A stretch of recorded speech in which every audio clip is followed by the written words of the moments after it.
Hello বন্ধুরা, আপনারা সবাই কেমন আছেন? আশা করি আপনারা সবাই ভালো আছেন।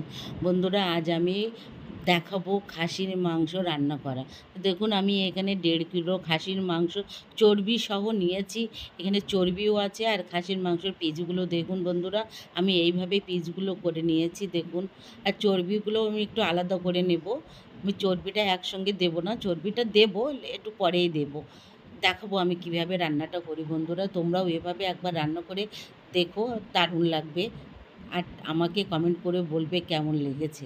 প্রথমে এবার আমি মাংসটা দেখিয়ে দিলাম, পিসগুলো দেখিয়ে দিলাম। এবার আমি ওতে জল দিয়ে ধুয়ে নেব বন্ধুরা। আমি এখানে ধোয়াটাই একবারই দেখাচ্ছি, কিন্তু আমি খাসির মাংসটা 2-3 বার করে ধুয়ে নিয়েছি। আমি এখানে একবারই দেখালাম। দেখুন, আমার পরিমাণ মতন জল দিয়ে মাংসটা ধুয়ে নেব। প্লিজ বন্ধুরা ট্রাই করো আর সাবস্ক্রাইব করে দিও।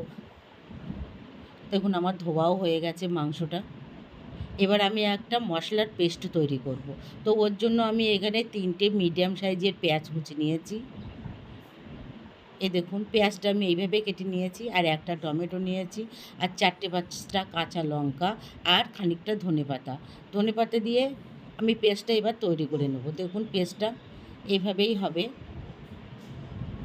আমার পেস্টটাও হয়ে গেছে। এবার আমি একটা কুকার বসিয়ে দিলাম গ্যাসের উপরে। আমি এটা কুকারে একটু সিদ্ধ করে নেব। কুকার বসিয়ে দিয়েছি, আমি এতে পরিমাণ মতো সর্ষের তেল দেবো। বন্ধুরা, খাসির মাংসটা সর্ষের তেলেই করলে খেতে ভালো হয়, কালারটাও ভালো আসে। এর ফোড়নে আমি শুকনো লঙ্কা, তেজপাতা দিয়ে দিলাম। আর আমি যে পেস্টটা করে রেখেছিলাম সেটাও আমি এর ভিতরে দিয়ে দিলাম। এবার আমি এই পেস্টটা একটু ভালো করে নাড়িয়ে চাড়িয়ে নেব। তারপরে আমি 1 চামচ আদা আর রসুন বাটাটা দিয়ে দেবো। আমি আদা রসুনটাই পেস্ট করে রেখেছিলাম, সেটা দিয়ে দিলাম। এবার ওটা আমি পেঁয়াজের সঙ্গে, যে পেস্টটা বানিয়েছিলাম তার সঙ্গে একটু মিশিয়ে নেব। দেখুন, আমি এভাবে একটু কষিয়ে কষিয়ে নেব। একটা কাঁচা গন্ধ তো থাকে, এই জন্য আমি একটু কষিয়ে নিলাম। তারপরে আমি দিয়ে দেবো পরিমাণ মতন লবণ। এটা আমাদের সানডে স্পেশাল, সানডেকেও বানালাম। এবার হলুদ গুঁড়ো, জিরে গুঁড়ো, ধনিয়া গুঁড়ো, শুকনো লঙ্কা গুঁড়ো। এবার আমি ভালো করে কষিয়ে নেব। দেখুন, এভাবে কষাবেন, যত মশলাটা কষাবেন তত কিন্তু মাংসটা খেতে ভালো হবে। আর খাসির মাংস একটু সিদ্ধ হতে একটু টাইম লাগে, তাই জন্য আমি কুকারে দিয়েছি। দেখুন, যখন চারিদিক দিয়ে তেল ছেড়ে দিয়েছি তখন কিন্তু আমি মাংসটা দিয়েছি, কেন আর না কাঁচা গন্ধ থেকে যাবে। এবার আমি মাংসটা এইভাবে ভালো করে মশলার সাথে একটু কষিয়ে নেব। আর এতে আমি সামান্য জল দিয়ে দেব। জল দিলাম, দিয়ে এবারে আমি ঢাকনাটা বন্ধ করে দেবো। 5টা থেকে 6টা সিটি বাজাবে। দেখুন, এভাবে আমি জল দিয়ে একটা কুকারের ঢাকনা লাগিয়ে দিলাম। এবার 5টা 6টা সিটি পর্যন্ত আমি অপেক্ষা করব।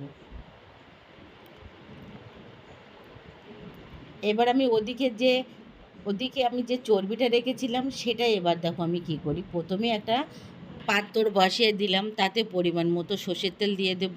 আর যে আমি আলুগুলো রেখেছিলাম সে আলুটাই দিয়ে দিলাম। এবার লবণ আর হলুদ দিয়ে সেটা আমি একটু লাল লাল করে ভেজে নেব।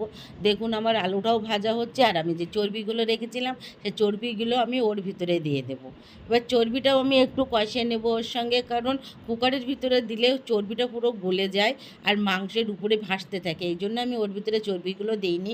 আমি আলাদা করে চর্বিগুলো তেলের সঙ্গে একটু ভাজা ভাজা করে নিলে খেতেও ভালো লাগে, আর অত গলেও যায় না। দেখুন, আমার মটনটাও সিদ্ধ হয়ে গেছে।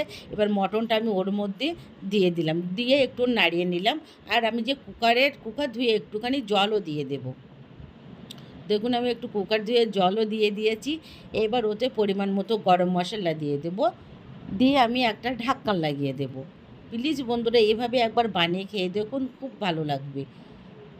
এবার ঢাকনাটা 5-7 মিনিটের মতন রেখে আমি তুলে নিলাম। দেখুন, কালারটাও কত ভালো হলো, আর চারিদিক দিয়ে তেলও ছেড়ে দিয়েছে, আলুটাও পুরো সিদ্ধ হয়ে গেছে, আর মটনটাও খুব ভালো সিদ্ধ হয়ে গেছে। প্লিজ বন্ধুরা ট্রাই করো আর সাবস্ক্রাইব করো। Thank you.